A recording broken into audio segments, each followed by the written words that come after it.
Soldiers. சரியாக சொல்லலாம் அப்படின்னா போன மாதம் வலிமை படம் ரிலீஸ் ஆகிருந்தது. அந்த படம் பார்த்திங்க அப்படின்னா காப்பிகேட் சீன்ஸ் இருக்குது அப்படின்ட்டு பல சோல்ஜர்ஸ் எனக்கு இன்ஸ்டாகிராமில் மெசேஜ் பண்ணியிருந்தீங்க. ஸோ இதுவில் நம்ம வலிமை படத்தில் எந்த சீன் காப்பிகேட், அது மட்டும் இல்லாமல் அது உண்மையிலே காப்பிகேட்டாக இல்லையா அப்படின்றது தான் இந்த வீடியோ தெளிவாக பார்க்க போகிறோம். அது மட்டும் இல்லாமல் பார்த்திங்க அப்படின்னா இதே மாதிரி ஏகப்பட்ட சீன்ஸ் தமிழில் காப்பிகேட் ஆகிருக்கு. ஸோ அது என்ன அப்படின்றது தான் இந்த வீடியோ தெளிவாக பார்க்க போகிறோம். ஸோ வீடியோக்குள்ளே போகிறதுக்கு முன்னாடி யாரெல்லாம் சேனல் சப்ஸ்கிரைப் பண்ணலையோ முதல்ல சப்ஸ்கிரைப் பண்ணிங்க. வீடியோ பார்த்ததில் பாதி பேர் சப்ஸ்கிரைப் பண்ணல அப்படின்ட்டு யூடியூப் பண்ணி காட்டி கொடுத்துருச்சு. ஸோ மறக்காம சப்ஸ்கிரைப் பண்ணிங்க, அப்போ நம்மளும் அடுத்த லெவலுக்கு போக முடியும். ஒவ்வொரு வருஷம் போயிடலாம். நான் கந்தசாமி, இந்த ஷோ காப்பிகேட் கந்தசாமி.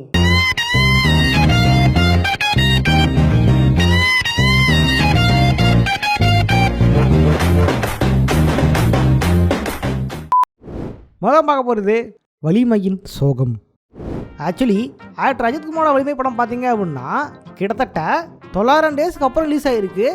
ஆக்டர் அஜித்தோட முந்தைய படத்தில் இருந்து, அதாவது நேர்கொண்ட பார்வைக்கும் இந்த படத்துக்கும் நடுவில் 900 டேஸ்க்கு மேலே இருக்குது. கிட்டத்தட்ட 3 வருஷம். ஸோ விழாக்காட்சி ரிலீஸ் ஆகுது அப்படின்னா கண்டிப்பாக இந்த படத்துக்கு ஐப் இருந்திருக்கும். ஸோ அப்படி தான் இந்த படத்துக்கு ஐப் இருந்துச்சு. அதை இந்த படம் போய் சந்திச்சா இல்லையா அப்படின்றது இங்கே நான் பேச வரல. ஆனால் இந்த படத்துக்குள்ள ஒரு காப்பிகேட் சீன் இருக்குது அப்படின்ட்டு தான் பல பேர் இன்ஸ்டாகிராம்லேயும் ஃபேஸ்புக்லேயும் அதை ஷேர் பண்ணிகிட்டு இருக்காங்க. ஸோ உண்மையாக அந்த சீன் காப்பிகேட் சீன் தானா, ரெண்டுத்துக்கும் சிமிலாரிட்டி இருக்கா, இது சும்மா டூப்பா அப்படின்றத கண்டிப்பாக நம்ம அதை துப்பறிஞ்சு செக் பண்ணிடுவோம். ஸோ வெளியே ரிலீஸ் ஆனது ரீசெண்ட் டேஸில் தான், அதாவது இந்த மாதம் ரிலீஸ் ஆகிருந்தது. ஆனால் அந்த படத்தில் பார்த்தீங்க அப்படின்னா அந்த படத்தோட கிளைமேக்ஸில் இல்லை ஹீரோட குடும்பத்தையும் போலீஸ்காரங்களையும் கயிறில் கட்டி தொங்க விட்டுருப்பான். ஏன் அப்படின்னா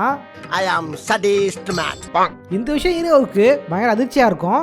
ஹீரோ அதை பார்த்து அதிர்ச்சி அடைஞ்சிக்கிட்டு இருக்க வில்லன் மேலேருந்து கீழே இறங்கி வந்து சாடிஸ்ட் வசனங்களை பேசிக்கிட்டு இருப்பான். ஸோ இந்த சீன் பார்த்தீங்க அப்படின்னா 2004 வந்த ஒரு ஜாக்கி சான் படத்தோட பயங்கரம் ஒத்து போகும். ஆக்சுவலி வலிமை எடுத்துட்டோம் அப்படின்னா அடிப்படையில் அது ஒரு போலீஸ் ஸ்டோரி. ஸோ இந்த படத்துக்கான சீன்ஸை இந்த படத்தோட டீம் யோசிக்கும் பொழுது வலிமை படமே ஒரு போலீஸ் ஸ்டோரி தான், அதனால் என்ன பண்ணுவோம் அப்படின்னா ஒரு போலீஸ் ஸ்டோரிக்கான ஸ்டண்ட் சீன் வேணும் அப்படின்றதுக்காக ஜாக்கி சான் நடித்த நியூ போலீஸ் ஸ்டோரி அப்படின்ற படத்தில் இருந்து கையை வச்சுருப்பாங்க. 2004 வந்த ஜாக்கி சானோட நியூ போலீஸ் ஸ்டோரி அப்படின்ற படத்தில் தான் இந்த சீன் சரியாக இருக்குது.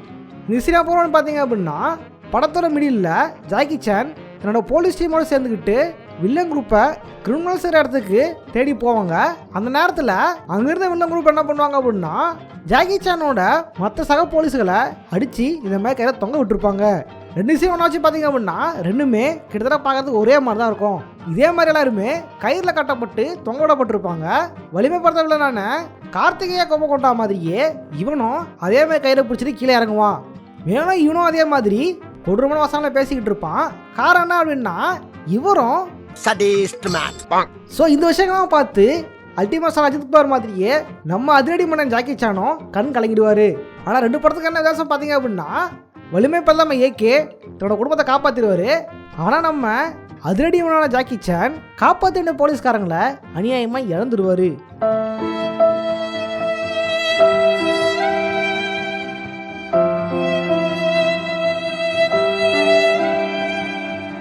உண்மை சொன்னோம்னா இந்த வலிமை படத்தையும் இந்த ஜாக்கி சானோட நியூ போலீஸ் ஸ்டோரி இந்த படத்தையும் ஒன்றா வச்சு பார்த்தீங்க அப்படின்னா பல விஷயங்கள் சிமிலாரிட்டி தான் இருக்குது. ஸோ நான் காப்பி அப்படின்னு சொல்ல வரல, ரெண்டுமே பார்க்கறதுக்கு சிமிலாரிட்டியாக இருக்குது அப்படின்னு தான் சொல்கிறேன். காரணம் என்ன பார்த்தீங்க அப்படின்னா வலிமை படத்தில் வில்லன் குரூப் ரொம்பவே ரகசியமான குரூப்பாக இருந்திருக்கும். ஜாக்கி சான் படத்துலையும் வில்லன் குரூப் ரொம்ப ரகசியமாக தான் இருப்பாங்க. இவங்களை கண்டுபிடிக்கிறது ஒரு பெரிய விஷயமா இருந்திருக்கும். இதே மாதிரி பார்த்தீங்கன்னா வலிமையில் படிச்சுட்டு வேலை கிடைக்காத இளைஞர்களை தான் நம்ம வில்லன் குரூப் யூஸ் பண்ணிக்குவோம். அதே மாதிரி ஜாக்கி சான் மேலே பார்த்தீங்க அப்படின்னா மிகப்பெரிய பணக்கார பசங்களாக இருந்தாலும் தருதலையாக இருக்கிற தான் எதுக்கும் பயன்பட மாட்டேன் அப்படின்னு பணக்கார குடும்பத்தில் இருக்கிற பெரிய மனுஷோட பசங்க இப்படி சொசைட்டிக்கு எதையே மாறிடுவாங்க. ஸோ இதில் ஏழை இல்லை பணக்காரன் அது 2 மட்டும் தான் யோசனை தவிர ரெண்டுமே வீட்டுக்கு அடங்காத, அதாவது வீட்டால் வெறுக்கப்பட்ட பசங்க தான். இதே மாதிரி சீனில் ஆக்டர் அஜித்குமார் நின்று போய் தேடிக்கிட்டு இருப்பார். அந்த நேரத்தில் வில்லன் நம்ம ஏகேவை பற்றி எல்லா நடிச்சும் பார்த்துக்கிட்டு இருப்பான். இதே மாதிரி சீன் இந்த போலீஸ் ஸ்டோரி படத்துலையும் இருக்குது.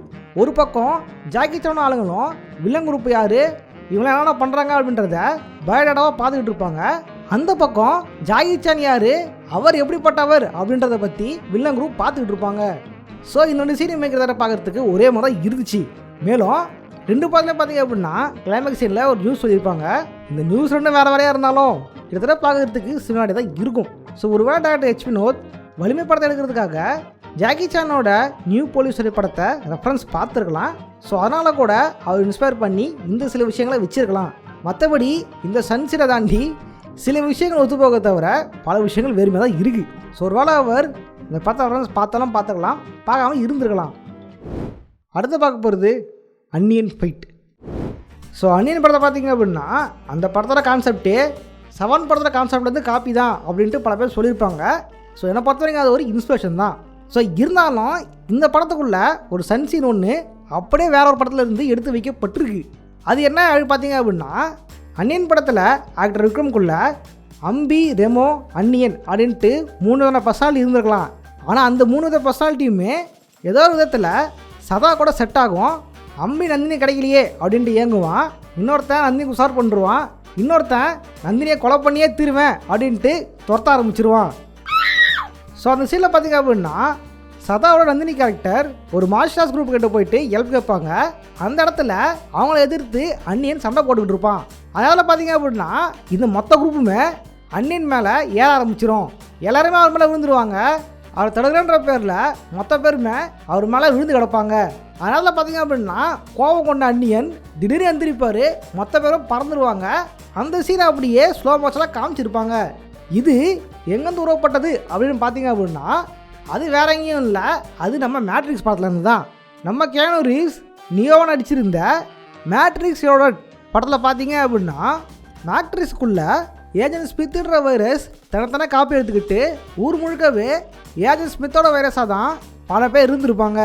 அந்த நேரத்தில் வந்து நம்ம நியோ பாடு இருப்பார்.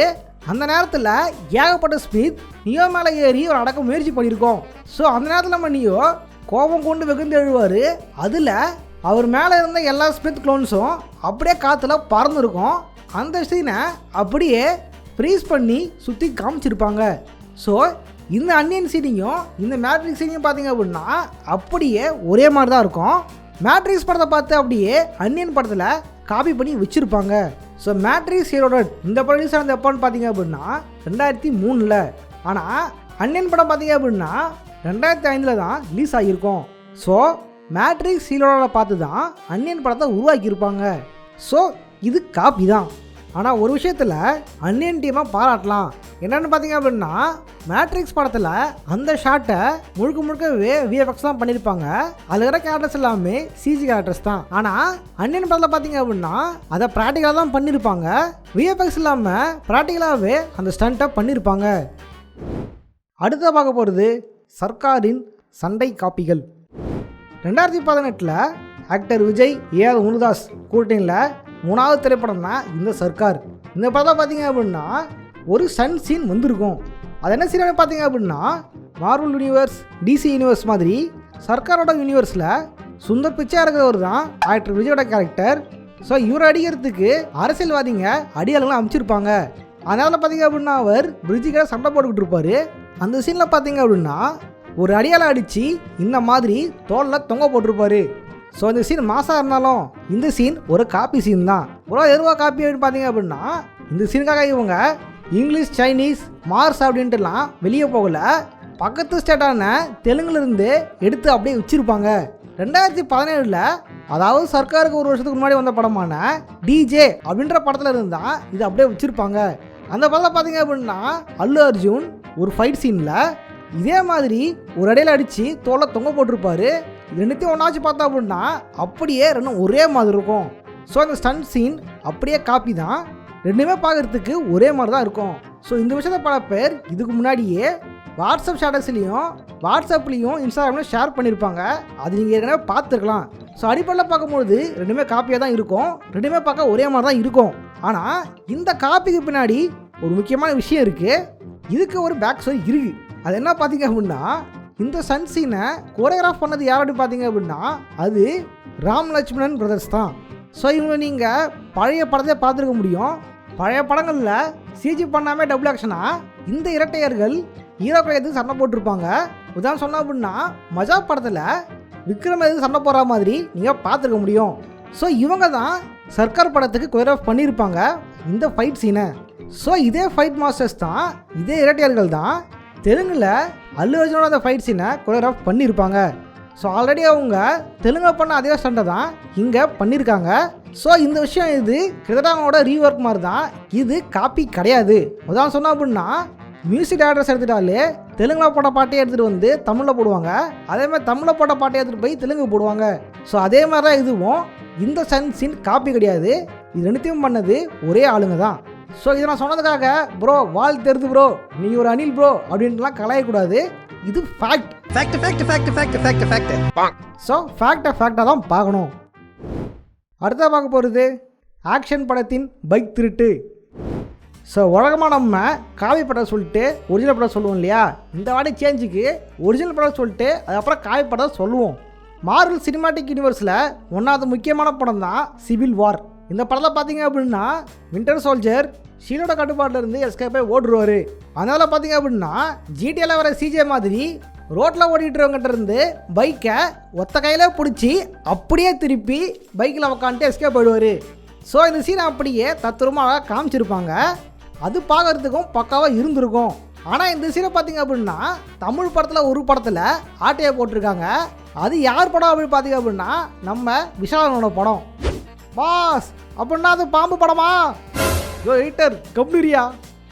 Captain America civil war release ஆனது எப்போ அப்படின்னு பார்த்தீங்க அப்படின்னா 2016.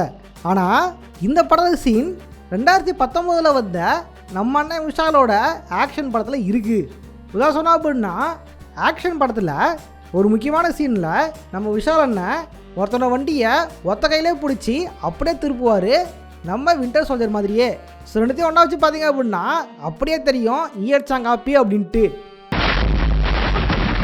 ஸோ இந்த சீனில் பார்த்தீங்க அப்படின்னா ரெண்டுமே ஒரே மாதிரி தான் இருக்கும். ஸோ இந்த சீன் காப்பி தான். ஆனால் இந்த விஷயத்தில் எனக்கு ஒரு டவுட் வந்தது.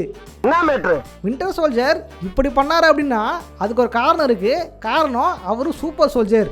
அதே மாதிரி பார்த்தீங்க அப்படின்னா அந்த பைக்கை பிடிக்கும் போது அவர் தன்னோட மெட்டல் ஆர்மை தான் யூஸ் பண்ணியிருப்பார், அதை வச்சு தான் அவர் அந்த பைக்கை பிடிக்கிருப்பார். ஆனால் நம்ம அண்ணன் பார்த்தீங்க அப்படின்னா வெறும் கையிலே அப்படியே தூக்கியிருப்பார். அவர் எந்த விதத்துலையுமே சூப்பர் சோல்ஜரும் இல்லை, சூப்பர் சிரத்தையும் அவர் எடுத்துக்கவும் இல்லை. ஆனால் எப்படி இவரால் முடிஞ்சுது அப்படின்றது தான் ஒரு மிகப்பெரிய டவுட்டு. ஸோ இந்த கேள்விக்கு உங்களுக்கு பதில் தெரியுது அப்படின்னா அதை கமெண்ட் கமெண்ட் பண்ணுங்கள். மேலும் இந்த இடத்துல தான் எனக்கு இன்னொரு விஷயமும் தோணுச்சு. எதனால் நம்ம ஊரில் சூப்பரோ படத்தை ஒழுங்காக எடுத்து சக்ஸஸ் பண்ண முடியல அப்படின்றது இந்த மாதிரி காட்சியை பார்க்கும்போது தான் தெரிய வருது. ஸோ இதை பற்றி வேணால் நான் தனியாக ட்ரை பண்ணுறேன். காப்பி செய்யப்படும் ஸ்டண்ட் சீன்கள். ஆக்சுவலாக ஸ்டண்ட் சீன்ஸை பார்த்தீங்க அப்படின்னா எதனால் காப்பி ஆகுது அப்படின்னு பார்த்தீங்க அப்படின்னா ஸ்டண்ட் அப்படின்றது ஒரு படமோ ஒரு திரைக்கதையே கிடையாது, அது போகிற போக்கில் வர சின்ன சீன் மாதிரி தான். அதாவது பார்த்தீங்க அப்படின்னா ஒரு படத்துக்கு ஒரு சண்டை சீன் தேவை, அது கதைக்கு தேவைப்படுதோ இல்லையோ இந்த இடத்துல அது தேவைப்படுது, அவ்வளோதான். ஸோ அந்த இடத்துல பார்த்தீங்க அப்படின்னா ஒரு ஸ்டண்ட் கொரியோகிராஃபர் ஒரு சீனை கொரியோகிராஃப் பண்ண வேண்டியது இருக்குது. ஸோ அந்த விஷயத்தை அவர் புதுசாக வச்சா செஞ்சாகணும். ஆனால் ஸ்டண்ட் அப்படின்றது ஒரு ரிப்பீட்டிவான வேலை தான். ஸோ அது ரிப்பீட்டிவாக பண்ணுறது அப்படின்றது கொஞ்சம் சவாலான விஷயந்தான். இதனால் வெளிநாட்டு படங்கள் கொஞ்சம் ரெஃபரன்ஸ் பார்க்கலாம் அப்படின்ட்டு தான் ரெஃபரன்ஸ் பார்ப்பாங்க. அதை பார்த்துட்டு சிலதை அப்படியே எடுத்து வச்சிடுறாங்க. உதாரணம் சொன்னால் அப்படின்னா ரியல் படம் சண்டை போடும்போது ஹூ அப்படின்ட்டுலாம் சத்தம் போட்டு சண்டை போட மாட்டோம். ஆனால் தமிழ் படத்தில் பார்த்தீங்க அப்படின்னா இந்த மாதிரி சட்டங்கள்லாம் வரும், இந்த மாதிரி சவுண்ட் எஃபெக்ட்ஸும் வரும். ஸோ அது காரணம் என்ன பார்த்தீங்க அப்படின்னா ஏஷியன் படங்களோட தாக்கங்கள் தான். அதாவது சைனீஸ் படங்களில் பார்த்தீங்க அப்படின்னா இந்த மாதிரி சண்டை காட்சிகள் இருக்கும். ஸோ அதை ரெஃபரன்ஸ் எடுத்து தான் ஆரம்ப காலத்தில் தமிழ் சினிமாவில் பண்ணிக்கிட்டு இருந்தாங்க. ஸோ கிட்டத்தட்ட காப்பி கேட் அங்கேருந்து தொடங்கிடுச்சு. இன்னும் சொன்னால் அப்படின்னா இந்த விஷயத்த நான் ஒன்றும் புதுசாக சொல்லலை. இந்த விஷயத்த 1986 வெளிவந்த சினிமா அப்படின்ற படத்துலேயே கலாய்ச்சிருப்பாங்க. உதாரணம் சொன்னால் அப்படின்னா அந்த படத்தில் மெயின் கேரக்டர்ஸ் ஒரு படத்தை எடுத்துக்கிட்டு இருப்பாங்க. அந்த படத்தில் ஆக்ஷன் சீன்ஸை கொரியோகிராஃப் பண்ணுறதுக்காக பாம்பேலேருந்து ஒருத்தரை கூப்பிட்டு வந்திருப்பாங்க. அவரை பார்த்தீங்க அப்படின்னா ஓவர் பந்தா பண்ணிட்டு ஒரு சீனை சொல்லுவார், அது ஒரு காப்பி கேட் சீனாக இருந்திருக்கும். அதனால் அவங்க அவர் முன்னாடியே அந்த சீனை போட்டு காட்டுவாங்க. நீ சொன்ன சீன் இதுதானே, என்கிட்ட காப்பி கட் பண்ணுறியா அப்படின்ட்டு அவரை கலாச்சி விட்டுருவாங்க. ஊரான் கற்பனையை திருடும் போது இவ்வளோ தெனா விட்டுக்கிட்டவனுக்கு நீ சுயமா சிந்திச்சா என்ன பண்ணுவ? ஸோ இந்த சீன் எதுக்கு அப்படின்னு பார்த்தீங்க அப்படின்னா அந்த காலத்தில் சைனீஸ் படங்களை பார்த்து ஸ்டன்ஸை கொரியோகிராஃப் பண்ணுறாங்க அப்படின்றத சொல்கிறதுக்காக தான் இந்த சீனை இந்த படத்தில் வச்சுருப்பாங்க. ஸோ அந்த காலத்திலேயே காப்பி கேட் அப்படின்னு கண்டுபிடிச்சிருக்காங்க போல். ஸோ இந்த ஒரு காரணமாக தான் பல சன் சீன்ஸ் ஒரே மாதிரி இருக்குது, சிலது காப்பி கேட்டாக இருக்குது. அது மட்டும் இல்லாமல் பார்த்தீங்க அப்படின்னா பொதுமக்கள்கிட்டையும் சினிமா வட்டாரத்துலேயும் ஒரு ஆக்டருக்கும் ஆக்ட்ரஸும் கொடுக்குற மரியாதையை சன் கோரியோகிராஃபர்ஸ்லாம் கொடுக்குறது கிடையாது. அது மட்டும் இல்லாமல் ஒரு படத்துக்கு கதை எழுதி திரைக்கதை எழுதி அந்த படம் முடிகிற வரைக்கும் அந்த படத்தில் மொத்த சுமையையும் மைண்டில் வச்சிருக்கிறது டேரக்டர் தான். ஒரு தாய் ஒரு குழந்தைய பெற்றெடுக்கிறதுக்கு சமம்டா. ஆனால் அந்த டேரக்டர்ஸை நம்ம மதிக்கிறது கிடையாது. கால் ஷீட் கொடுக்குற நடிகர்களை மட்டும்தான் நம்ம பெருசாக பேசிக்கிட்டு இருக்கோம். ஸோ அப்படி பார்க்கும்பொழுது ஸ்டண்ட் காப்பி கேட்லாம் ஒரு பெரிய விஷயமே கிடையாது. இந்த வீடியோ பிடிச்சா லைக் பண்ணுங்கள், உங்கள் ஃப்ரெண்ட்ஸ் யாராவது ஷேர் பண்ணுங்கள். இந்த வீடியோவில் நம்ம தமிழ் சினிமாவில் காப்பிடிக்கப்பட்ட ஸ்டண்ட் சீன்ஸை பற்றி பார்த்துருப்போம். இதே மாதிரி வேறு ஸ்டண்ட் சீன்ஸை பார்த்துருந்தீங்க அப்படின்னா அதை காமெண்ட்ஸாக கமெண்ட் பண்ணுங்கள். அது மட்டும் பார்த்தீங்க அப்படின்னா இன்றைக்கி பார்த்த ஸ்டண்ட் சீன்ஸில் எதுவுமே பிடிச்சிருக்கு அப்படின்றதையும் காமெண்ட்ஸாக கமெண்ட் பண்ணுங்கள். இல்லை ப்ரோ நான் ஸ்டண்ட் சீனை பார்த்தோம் ப்ரோ, அதை பற்றி ஒரு பர்சன் டிஸ்கஸ் பண்ண கூட நினச்சிங்க அப்படின்னா இதனோட இன்ஸ்டாகிராம் ஐடி இதில் வந்து டிஎம் பண்ணுங்கள். ஸோ அது என்ன அப்படின்றத பற்றி நம்ம தெளிவாக பார்க்கலாம். இதே மாதிரியான சந்திக்கிறேன். பாய்.